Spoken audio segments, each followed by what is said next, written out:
Hey everybody. All right. Um, so, building off of what we were talking about last time, once you can figure out the distance to stars, now we can start figuring out the why of it all, right? If you don't know the distance to a star, you just look up at the sky and you go, well, that one looks like this and this one looks like that. If you want to know what's really going on, though, you got to figure out the distance. Um, because there's lots of things that you would want to know about a star, but we're only just looking at them from here on Earth, right? So if you want to understand things like why stars have a certain brightness, well, then we need to clarify. Because there are a couple of ways of talking about the brightness of a star. You could talk about the apparent brightness, which is to say, well, how bright does it look from here on Earth? Right? That's what you see with your eye, or that's what you see in a telescope, right? You look at a star, star A looks bright, star B looks dim, but that's just how they appear. Why do stars appear as bright as they do? So let's say if you're looking at a star, I think the example I used with the last lecture was Sirius, right? You look at Sirius. Sirius is the brightest star in the night sky. Why? Is it that Sirius is just really close to us?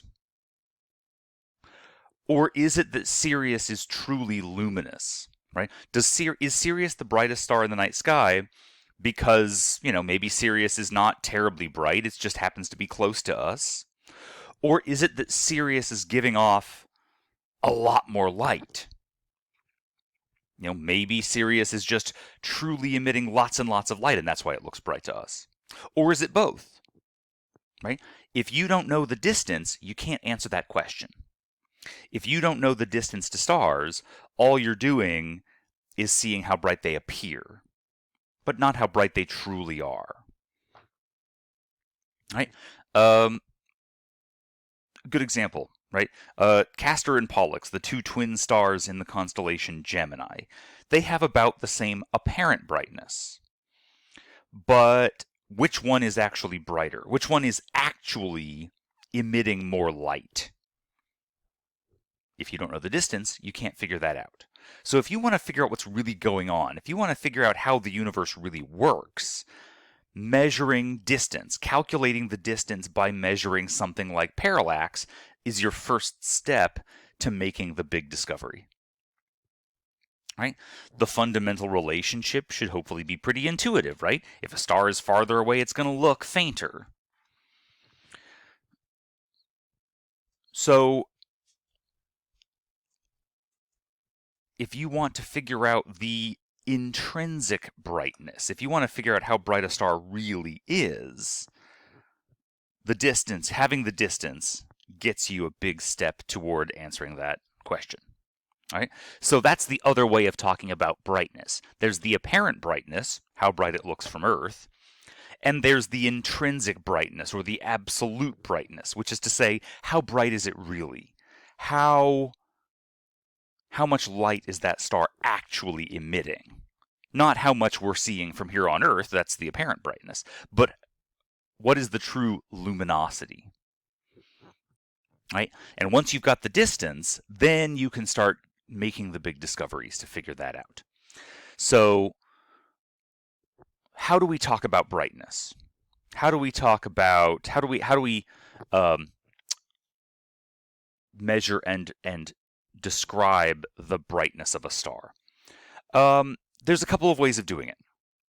So you can talk about the brightness of a star by using magnitudes, or you can measure the brightness in terms of the energy of light. And it's good to be able to go back and forth. So it sounds a little complicated, and in fact it is a little bit. But we're going to go through this and get some practice so that it hopefully makes some sense. The first way of quantifying the brightness of a star was devised by a Greek by the name of Hipparchus in the 2nd century BC. And this is ancient Greece, right? Math had only just sort of been developed in anything that resembles what we do today. Hipparchus basically wanted to create a star chart or a catalog of stars and record the relative brightnesses of stars. Because no one had done that before, right? People had made lists of stars, star charts, that kind of thing before Hipparchus, but no one had really recorded, like, okay, but how bright are the stars? So Hipparchus goes out, and he goes out at night on the beach outside of Athens, and he waits for the sun to set, and then as the sun sets, the stars start showing up at night, and he starts writing down, oh, okay, looking out at night, okay, these are the brightest stars. All right, so he makes a list of all the brightest stars in the sky, and he calls those all first magnitude stars. And then he goes and makes a list of all the second brightest batch of stars in the sky, and he calls those second magnitude. And he goes and writes down all the third brightest stars and calls those all third magnitude, and so on, down to sixth magnitude. So in Hipparchus's original catalog, now again, this was 2,000 years ago, but in Hipparchus's original catalog, every star was either 1, 2, 3, 4, 5, or 6. Right? First magnitude, second magnitude, third magnitude, 4, 5, 6. This is very rough, right? It's a very rough way of doing things, but it's a good start. And so over the last 2,000 years, people have come back and revised Hipparchus's catalog and added stars that Hipparchus didn't see in his original catalog. And so we've tweaked it and made it better, made it more precise and more mathematically rigorous than Hipparchus did. But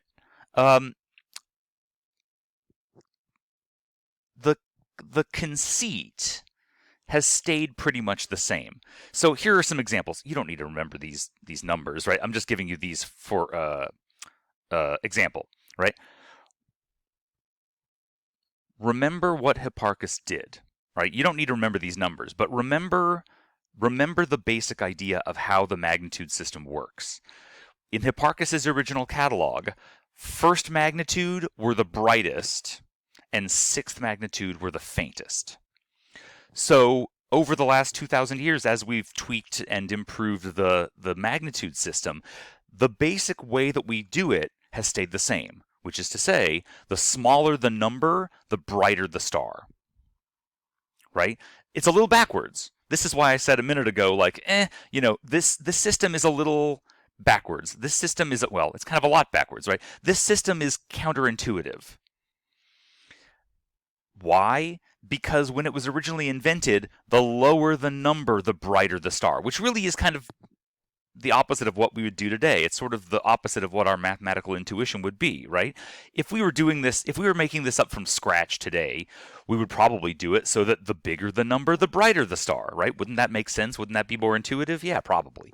But this is the way the magnitude system was invented 2,000 years ago, and we're kind of sticking with it. Does it make a hell of a lot of sense? Not entirely. This is one of those things in astronomy that is historical baggage. So this is not exactly intuitive. If it doesn't make 100% sense to you right now, that's fine. It takes all of us some practice to get used to it. Trust me, like even professional astronomers are like, when you're learning this the first time, you're like, all right, I'm going to have to like get some practice before it sticks in my head. But that's the important thing to remember about the magnitude system. The lower the number, the brighter the star. The larger the number, the fainter the star. So, in other words, Vega, right? Vega is a pretty bright star. We've defined that as being 0th magnitude. But then there are some things that are even brighter than Vega. Sirius, right? Sirius is the brightest star at night. It's a negative 1.5.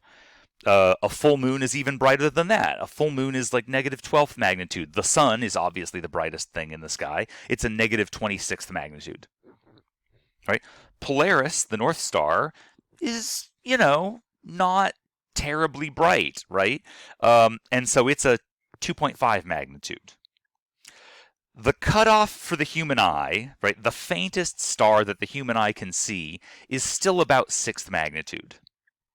Now, that's under perfect conditions, right? If you've got good eyesight and you're out, you're out here in the city, or you're out of the city, you're out someplace really nice and dark where you got a good dark sky and you can see really faint stars. Your eye, if you got good eyesight, you can see down to 6th magnitude. Realistically, here in the city, you can probably see, with all the light pollution and the air pollution and everything, we can usually see stars as faint as 3rd or 4th magnitude. But there are lots and lots of stars and galaxies and nebula and other objects that you can't see with the naked eye. And so you need binoculars or telescopes. You need the light gathering power of a telescope to collect the faint amount of light that we get from these things so that you can see them. And so with a pair of binoculars, you can see down to 10th magnitude. With a 10-inch telescope, which is a pretty decent size amateur telescope, you can see down to 14th magnitude. The big world-class telescopes like Hubble or Keck can see things as faint as 30th magnitude. All right? So again, a 30th magnitude star is something so insanely faint that you need the biggest, most powerful telescopes in the world to barely make them out. Right? The bigger the number, positive 30, means really, really, really faint. All right. The other way, so you can talk about magnitudes. You can quantify brightness in terms of magnitudes. The other way to measure and quantify brightness is by talking about the energy, the luminosity. Right? And this is an important thing to remember. The luminosity of a star is defined as the total amount of energy that star radiates away in light every second. So a star's luminosity is not just how bright a star looks.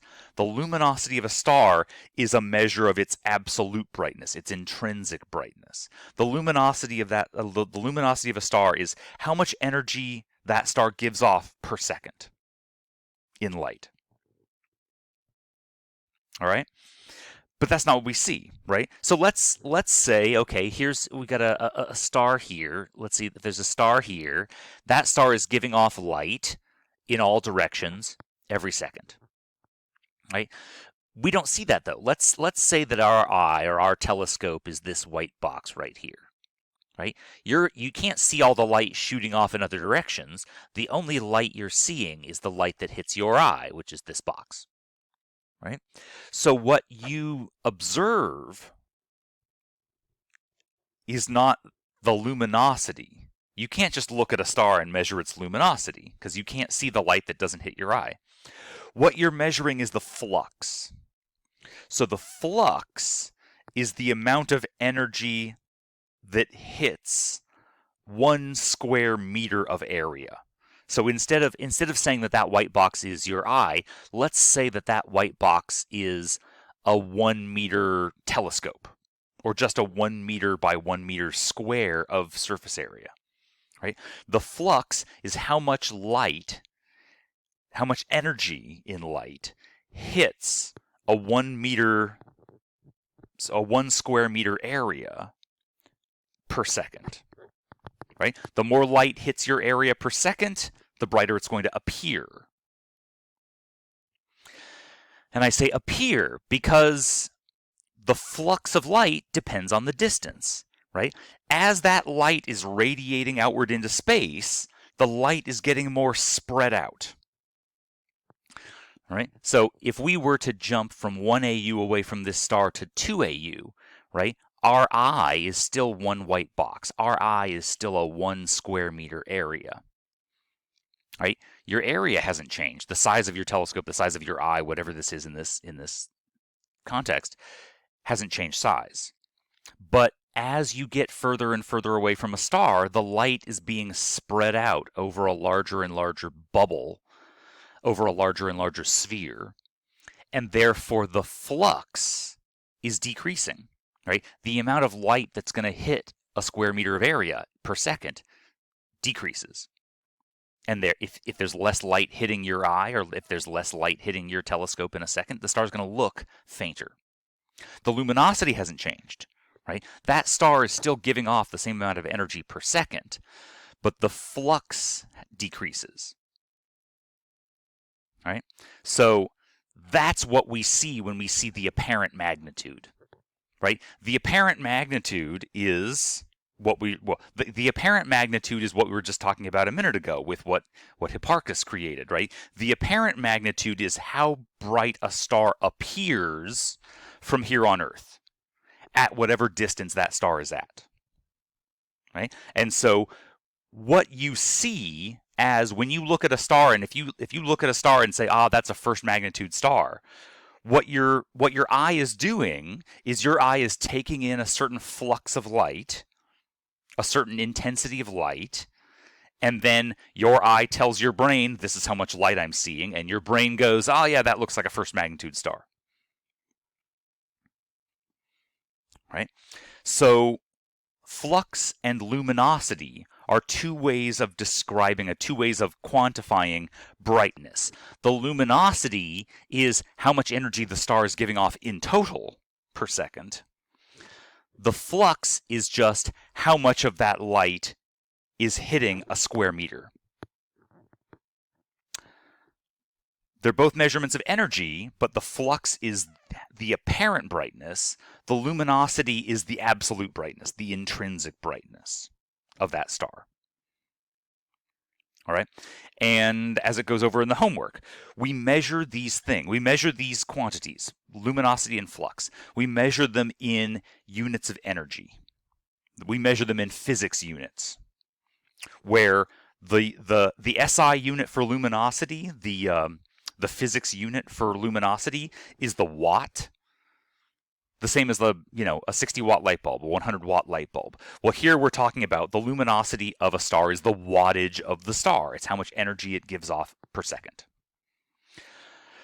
The distance, right? The flux is taking that luminosity and distributing it over a sphere, and the surface area of a sphere is 4 pi times the radius of the sphere squared, right? And so you're saying, all right, here we are on Earth, we're a certain distance from that star, and therefore the luminosity of that star is being spread out over a sphere whose surface area is 4 pi distance squared. So when you take the luminosity divided by the area, you get the flux. You're getting the luminosity per area, which is what the flux is. Okay?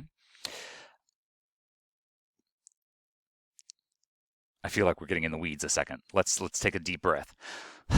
Okay? So you measure the luminosity in watts. Because we're doing this in basic physics, the distance is going to be in SI units, in basic metric units. What is the basic metric unit for distance? It's a meter, right? So flux is measured in watts per square meter. Because what is flux measuring? It's measuring the energy per second, that's a watt, per meter squared. Okay? All right. So we can talk about the absolute brightness of a star in terms of its luminosity. How many watts of power is it giving off per second? Or we can talk about the absolute brightness in terms of magnitudes, right? Measure the magnitudes. Now, all of these numbers that I gave you a minute ago, these are the apparent magnitude, right? How bright the star appears from here on Earth. And so it should be no surprise, right? If you're here on Earth, then the brightest object, well, appears to be the sun. But if you want to know the absolute brightness, you can measure the absolute brightness in terms of luminosity, or you can measure it in terms of magnitudes. But remember, the whole point of the magnitude system is how bright things appear with your human eye. So how can we describe the intrinsic brightness in terms of appearance? Well, we have a problem, right? Stars are all at different distances. And so apparent magnitude is how bright a star appears from here on Earth at whatever distance that star is at. But what if we could make every star the same distance from us? What if we could somehow magically or hypothetically assume that every star was the same distance from Earth? If every star was the same distance, then the high luminosity stars would look bright. The low luminosity stars would look faint. Distance would no longer be variable because we're assuming that every star is the same distance. Then the magnitude would be an actual indicator of luminosity, an actual indicator of intrinsic brightness, real brightness. That's what absolute magnitude is. So absolute, try to remember this definition. This is going to help you out here. All right? Absolute magnitude assumes that every star is 10 parsecs away. We've just decided let's assume that every star is the same distance, and that distance is 10 parsecs. Why 10 parsecs? Because it makes the math easier, right? So we've just said, all right, if it's a hypothetical, right? Absolute magnitude is a what-if game, right? What if every star were 10 parsecs away? Then how bright would it look, right? How bright the star would look if it were 10 parsecs away, that's the absolute magnitude. So there's a relationship here. There's a relationship between apparent magnitude, absolute magnitude, and distance. Right? Apparent magnitude is how bright the star looks from Earth at a distance d. Absolute magnitude is a measure of how bright the star is really. What is the luminosity? How much light is that star actually giving off? That's absolute magnitude. Those three quantities are related to each other like this equation, where in this equation, little m is always apparent magnitude, big M is always absolute magnitude, and d is distance in parsecs, always in parsecs. Why are we measuring distance in parsecs? Because that's the distance that you measure using parallax. So now we've got two measurements. If we want to know something real about a star, you got to make two measurements. Measure the parallax, measure that parallax angle, because parallax tells you the distance. Measure the apparent magnitude, which is easy. Look at the star. How bright does it look? That's the apparent magnitude. And if we know little m and if we know d, we can solve for the absolute magnitude. Now we know something real about the star, right? Now we know how much light that star is giving off really. We know how much light it's giving off because we know how bright it would look if it were a fixed 10 parsecs away. Some of the materials for the class might write this equation like this. I prefer this formulation just because it gets rid of the divide by 10 inside of the log. They're both the same equation. They say the same thing. This, by the way, is a log base 10. So this is why we gave you questions about logarithms in the graphing skills homework, is because you may not be that familiar with logs, or if you ever were familiar with logarithms, then maybe you've gotten a little rusty. It's a handy mathematical function that you can get rusty with if you don't use it for a while. Why? We haven't run into logs in this class yet. Why is there a logarithm in this function? Why is there a logarithm in this relationship? And the answer is because what instrument did we use to invent the magnitude system? The magnitude system was invented by Hipparchus in the 2,000 years ago. What instrument was he using to observe the stars? His eyes, right? All of this was started when the only instrument anybody had was the naked eye. It turns out the human eye responds to light logarithmically. So it's a little complicated, right? Biology is complicated. And so the way that your eye and your brain responds when light shines into your eye is not linear, it's not exponential, it's logarithmic. And therefore, because we've invented this magnitude system based on how stars look to the naked eye, then when you start comparing magnitudes to like actual physical properties like distance in parsecs, you need to take the way the eye works into consideration, and it turns out that that relationship is logarithmic. So does it make things more mathematically complicated? Yeah, it does.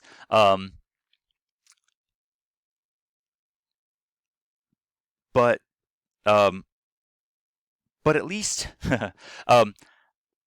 at least the numbers of magnitudes stay conveniently small. Remember when I gave you like examples of magnitudes a few slides ago, right? Where the numbers were not that bad, right? The sun is a negative 26. The limit of the human eye is like 6th magnitude. You've got really, really insanely faint things that are like 30th magnitude, but that's not that bad, right? These numbers between negative 30 and 30, that's not that bad. That's not inconvenient, and you don't need to use scientific notation. The upside of talking about luminosity and flux is that it's physical, it's intuitive, right? If a star is brighter, it's going to have a larger luminosity number. If a star is fainter, it's going to have a lower luminosity. If a star appears brighter, it'll have a greater flux. So this is why we use two different systems for measuring brightness. You can use energy like luminosities, and you can use magnitudes. Why would we use both? Well, luminosity is more intuitive, it's more direct. A bigger number means brighter. Hey, that's easy. The problem with luminosity and flux is that you end up with insanely large and insanely small numbers, and you've got to juggle scientific notation. Which is fine, that's not that bad, but it gets to be a little annoying now and then. With magnitudes, yes, the magnitude system is inverted, where like the smaller the number, the brighter, and it's logarithmic, which is also complicated. But the magnitude system also, the numbers don't get that big or small. The numbers stay, between negative 30 and 30.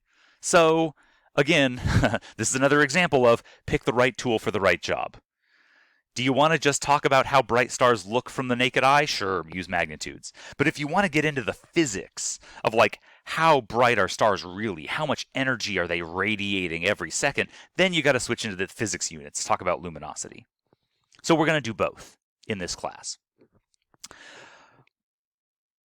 Because if you can do that, now we're off to the races. Now we're figuring out something real, something physical about what's going on with a star.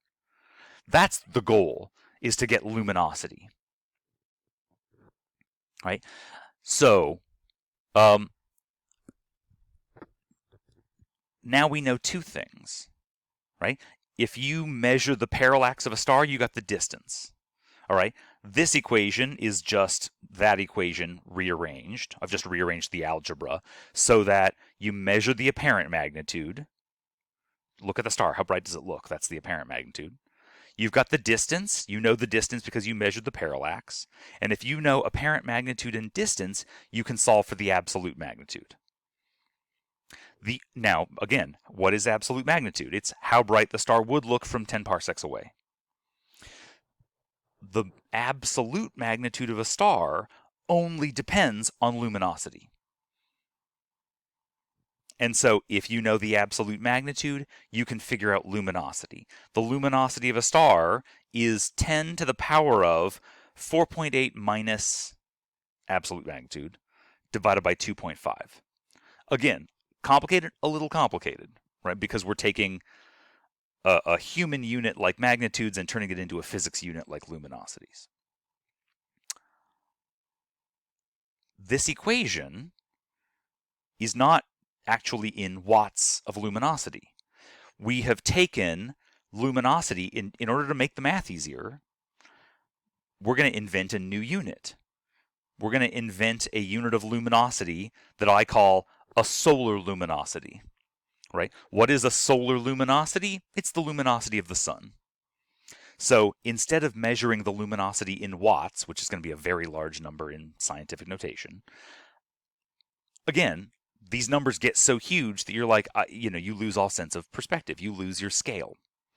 But if I talk about the luminosity in solar luminosities, if I do my calculation and it turns out that I find a star that is 10 solar luminosities, I'm like, oh, okay, so it's 10 times brighter than the sun. Okay, that means something to me. I can get that. So this is another equation. We're going to make up a unit, a solar luminosity, that lets us find out something real and physical about the star, but without getting bogged down in too much math. There's still some math, but not, it could be worse. Okay.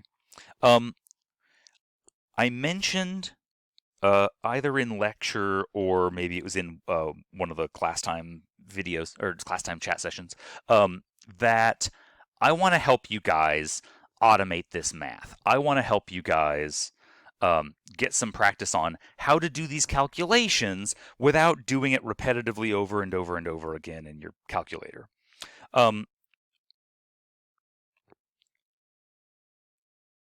How would you set up a spreadsheet to automate this for you?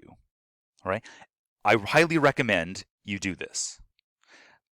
And like I said before, when I say I highly recommend, that's code for do it. Okay. Get a spreadsheet program. It doesn't have to be Excel, but you could use whatever you want. Start now.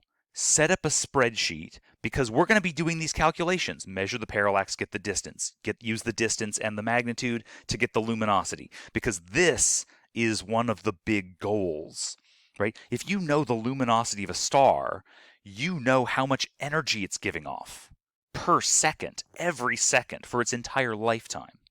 You now are starting to get somewhere where you can start saying, how do stars work? What are stars? Why are they as bright as they are? How long will they live? How long can they maintain this kind of brightness?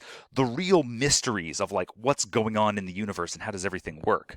If you can get the luminosity, you are a huge step forward to being able to answer those questions. So we're going to be doing this in the homework and in class and in the lab and stuff all semester long. Okay, so you don't want to have to be doing this math with your calculator over and over and over again. Get a spreadsheet that'll do that for you. Okay? So, all right. Let me get this in the frame of the video here. All right. How would you do this? Let me give you some suggestions here. I'm going to make this a little bigger so it's easier for you to read. All right. The whole point of a spreadsheet is to automate calculations that would otherwise be very repetitive. And I would recommend organize one column that will be your measurements and another column that will be your calculations, right? Your inputs and your outputs. So I'm going to say, all right, my measurements are going to go in this column and my calculations will be over here. Okay. What are we able to measure so far? Well, we're able to measure parallax, and we're able to measure apparent magnitude. Nope, just little m. I'm actually going to write this out just so I remember what everything means. So apparent magnitude. All right. And then let's say, what should the parallax be?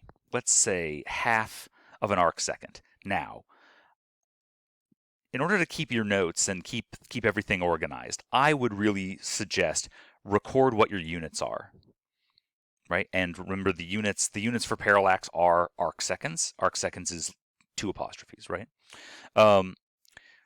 Apparent magnitude, let's say second magnitude. And I'll just say, second magnitude there, all right? So one column will be the numbers, because we're going to do some math with these, so we want to keep them as just numbers. And then in this column, I'm just going to record what my units are so that I remember later. All right, now calculations. All right, what can I calculate based on my measurements? Well, if I have parallax, I can get distance. All right. Now, in this cell, I'm going to have it calculate the distance to this star. And remember that whenever you're doing a calculation in Excel or in any spreadsheet program, you start off with equals. Equals tells the program, I'm going to do some math. All right. What is the equation? Well, the distance is 1 over the parallax angle. So, okay, my distance here is 1 over the parallax angle, and I'm just going to click on that cell, and I'm instructing Excel, whatever number is in B2, you're going to do 1 divided by that to calculate the distance. So when I hit enter, boom, there you go. The distance, 1 divided by 1/2 is 2. So the distance to that star is 2. To what? 2 miles? 2 kilometers? No, in this equation, distance always comes out in parsecs. So I'm going to write in this cell right here, parsecs. All right? This is the distance in parsecs. And then if I change my number here, what if it's 1 arcsecond? Then it's 1 parsec away. What if it's 0.012? That star is 83 parsecs away. All I've got to do is make a new measurement for a different star, type in the parallax angle, and it'll automatically update to tell me whatever that distance is, without me having to pull out my calculator again and again and again. All right? So what else can I figure out? Well, if I've got the distance and the apparent magnitude, I can figure out absolute magnitude. And what's the equation? Well, absolute magnitude is apparent minus 5 times the log of distance plus 5. Pardon me.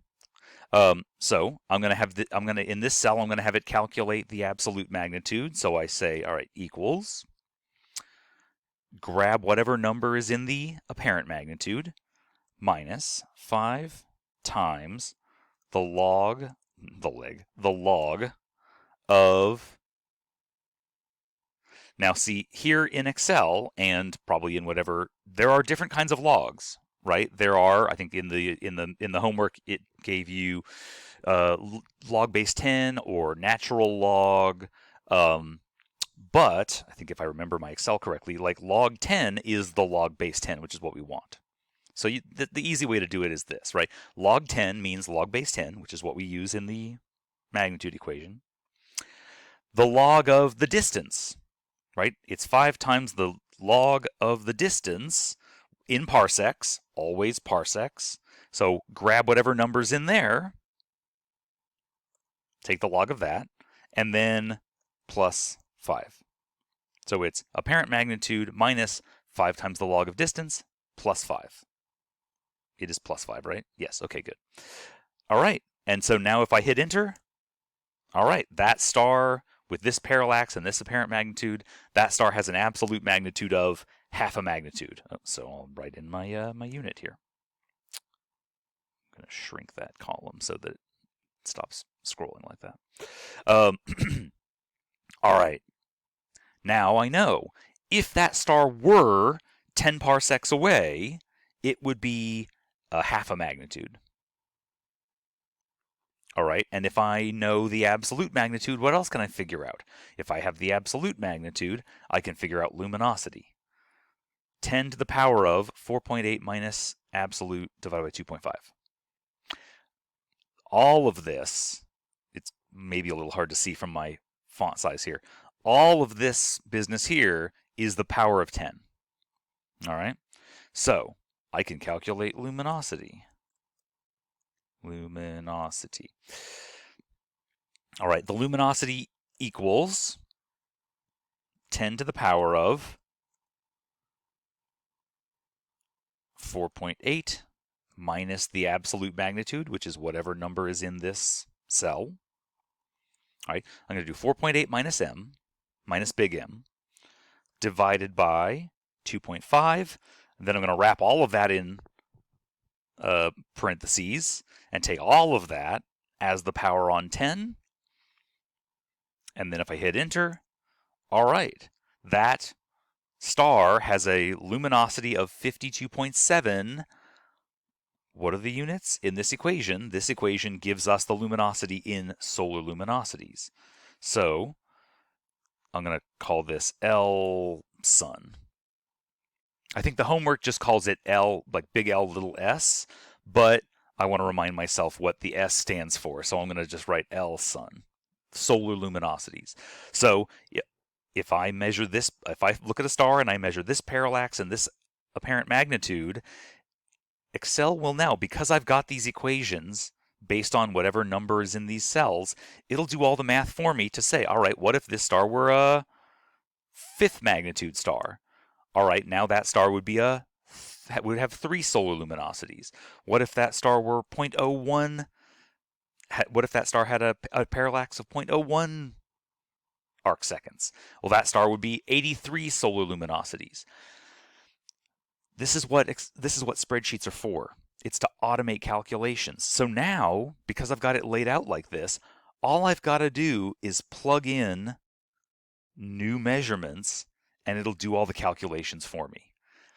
If I make these 2 measurements, now I know, like this, the spreadsheet will just spit out all the answers. That star must have a distance of 100 parsecs. It's got an absolute magnitude of 0 magnitudes, and it has a luminosity of 83 solar luminosities. Now I know that star is 83 times brighter than the sun.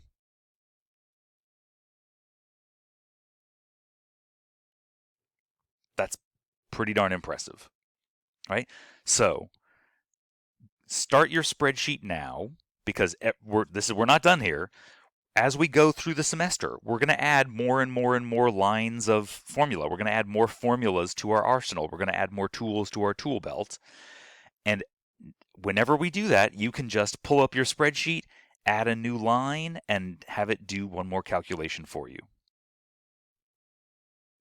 Start today, make your spreadsheet, and keep it updated as we go along. And it's going to make the homework, the lab work, the tutorials out of the book, well, the tutorials out of the book are not quite as mathematically intensive, but it's going to make the homework and the project much easier, right? When Andrea was talking about how you can get the final project done in an hour, it's because you have all the work already done for yourself.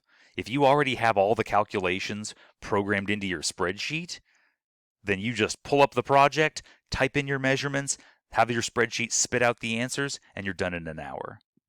If you don't have your spreadsheet done, it's going to make the final project take longer. So start now, work a little bit on your spreadsheet, add more bells and whistles to your spreadsheet every day, and by the end of the semester, you'll have all the answers laid out for you. All right? Okay. Let's get a little bit of practice here thinking about this. For example, which of these stars appears to be the brightest? Star A has an apparent magnitude of -4. Star B has an apparent magnitude of 0. Star C has an apparent magnitude of +4. Which of these appears to be brightest?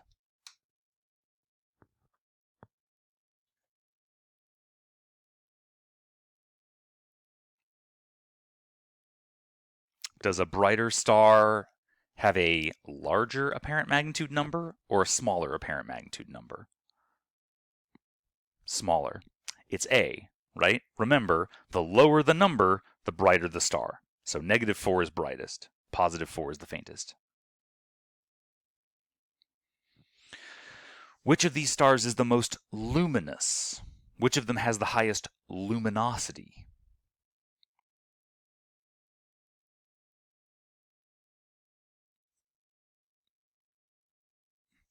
Well, if you want to know luminosity, if you want to know the luminosity of a star, do you need to know the apparent magnitude or the absolute magnitude? Now, if you want the luminosity, you need to know the absolute magnitude. Do you have the absolute magnitude? No. Do you have enough information to get the absolute magnitude? No. So the answer is D, right? You don't have enough information to find the absolute magnitude and the luminosity yet. All you have is the apparent magnitude. What other piece of information would you need to know to figure out luminosity? To figure out luminosity, you need the apparent magnitude and the distance, or parallax. Either one will do the job. Okay. So look at these two stars. Let's say you have these two stars and you know their apparent magnitude and you know their absolute magnitude. Which of these stars appears brighter? Now think about this, because again, this isn't trivially easy, right? If you want to know, if you want to see which star appears brighter, are you interested in their apparent magnitude or the absolute magnitude? The appearance of the star is all about the apparent magnitude. So which of these appears brighter, -1 or 0? -1 appears brighter, because the lower the number, the brighter the star. So, which of these stars appears brighter? Trillion does. Which of these stars has the higher luminosity?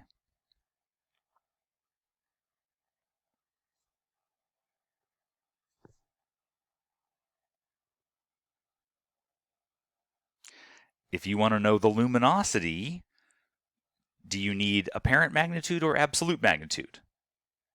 You need absolute magnitude. So whichever star has the brighter absolute magnitude must have the higher luminosity. So which of these stars has the brighter absolute magnitude? It's +1. Again, remember, the lower the number, the brighter. And this is where people often get caught, right? Absolute magnitude works the same as apparent magnitude. The lower the number, the brighter the star. So an absolute magnitude of 1 is brighter than an absolute magnitude of 2. So trillion is the higher luminosity, brighter absolute magnitude star.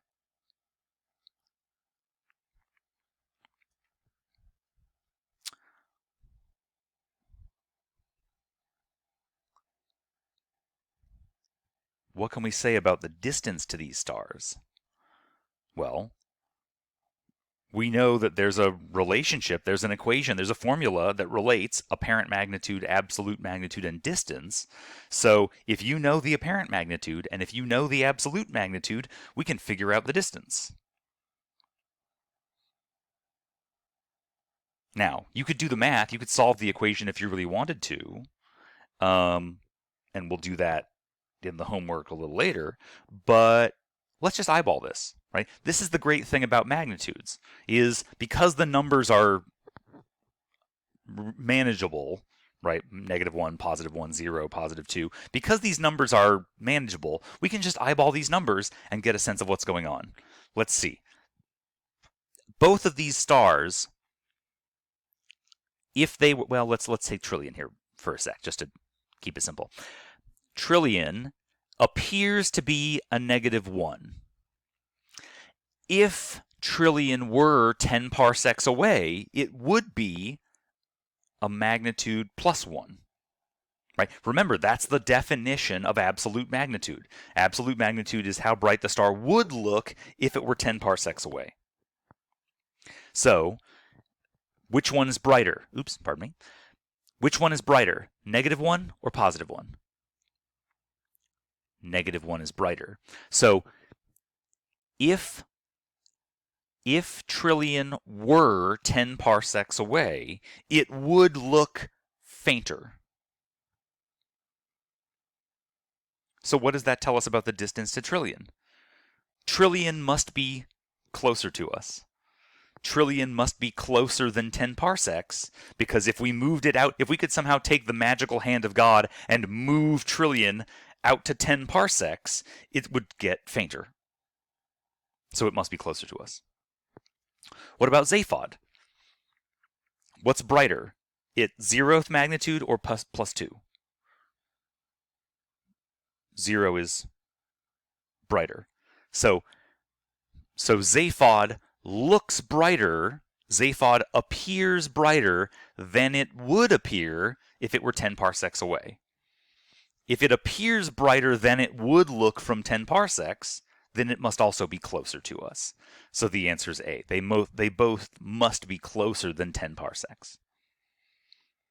All right. So you can either do the math and do the actual calculation to see the distance, or if you don't, if that's just a detail that you don't need right now, you can just eyeball these numbers and say, is it closer to us than 10 parsecs? Is it farther than 10 parsecs? Or is it exactly 10 parsecs away? And that's pretty handy. Okay, so let's get some more practice with this. Go ahead and open up the green book and do the absolute, or the apparent and absolute magnitude tutorial. If you can work with a partner, please do. This is, again, we're getting a little weird, right? This is a little backwards. It's a little not intuitive. So if you can work with a partner, please do. Help each other out. Work on this tutorial. And then turn it into me through Canvas when you're done. All right? I hope this has helped clarify the homework a bit. Shoot me a question if you need to, and have a good day, everybody.